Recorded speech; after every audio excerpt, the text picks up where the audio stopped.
Jack and Lilly Sullivan have now been missing for almost 2 months. They were reported missing on May 2nd from Pictou County in Nova Scotia, Canada, and there has been no trace of them since. We do, however, have some updates, including the fact that CPS, Child Protective Services, was actually called to their house before they went missing. Pictou County is a tight-knit community, and everyone there is very invested in this situation and wants to know where Jack and Lilly are. Now, Jack is only 4 years old. Lilly was 6 years old. They were reported missing, like I said, on May 2nd, and they hadn't been to school for a couple of days before that time.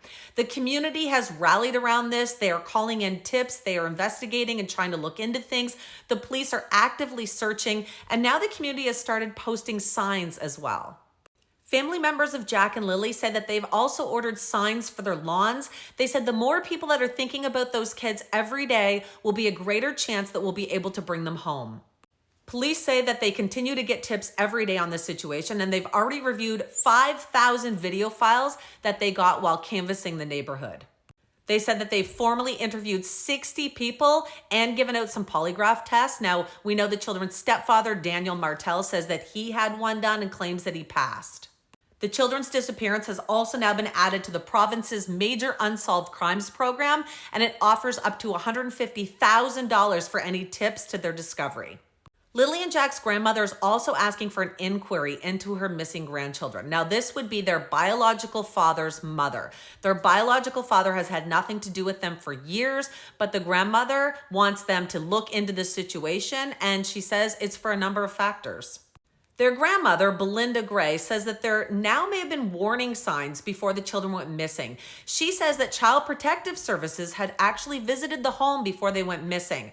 She also did an interview earlier where she said when she went to help with the search for Jack and Lilly, she was shocked at the condition the trailer was in. She said it was in disarray and extremely messy and unkept.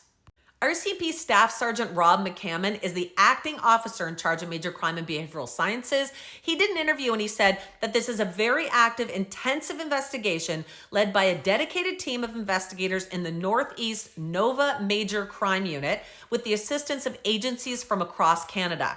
He said, we're continuing to engage every resource available to help locate Lilly and Jack and determine the circumstances of their disappearance.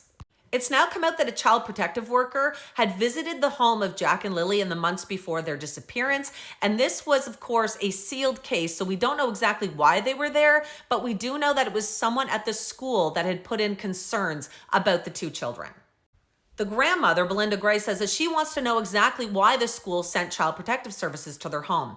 She said, I'd like to know what the school has stated. Was it just some bruises they saw on Jack? Are there other things? Is there anything concerning Lilly? I would like to know.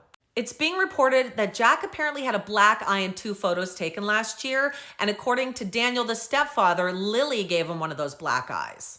Lilly and Jack's stepfather told the media that Child Protective Services was at their home looking into the situation with the kids because of their alleged learning disabilities and not their well-being. But that's not the job of Child Protective Services. Schools do not call CPS and report learning disabilities or learning difficulties that children are having. Instead, it is always to do with their well-being. He told the Globe that one of the bruises on Jack's face, his eye, was due to Lilly. And then when he was questioned about a second photo that was on a class trip from December 13th of 2024, he wouldn't answer why he had a black eye in that picture. In a right to information request that was submitted by the media, it shows that on May 2nd, the same day that the kids went missing, a manager in the Nova Scotia's Child Protective Department wrote an internal memo about the kids, and it says that it was shared all the way up to the Deputy Minister for Community Services. And again, on May 20th, the same manager wrote another longer internal memo, and again, that was shared with everyone as well. Jack and Lilly's grandmother says that they're also extremely frustrated with how long it took the RCMP to follow up on some tips and arrange formal interviews with people. Now, Jack and Lilly's maternal grandfather, whose name is Henry Brooks, was also interviewed in late May, and RCMP had yet to reach out to him for an interview at that point. Mr. Brooks is the father of Jack and Lilly's mother, and she had left Daniel Martel basically as soon as the kids disappeared and has yet to make another statement to the press. He did say, however, that he has questions about what was happening inside the children's home and that his daughter had allegedly been trying to leave Daniel for a long time before the kids had disappeared. He said, "It's been eating me up. I'm wondering where the hell they are. I hope we get some answers soon." As of right now, police say this remains an active investigation that they are actively working on, but there is no evidence to lead them to believe the children were abducted. They still allegedly believe that the children wandered off into the woods and are lost somewhere. Now, I will continue to post updates, of course, so make sure you hit follow.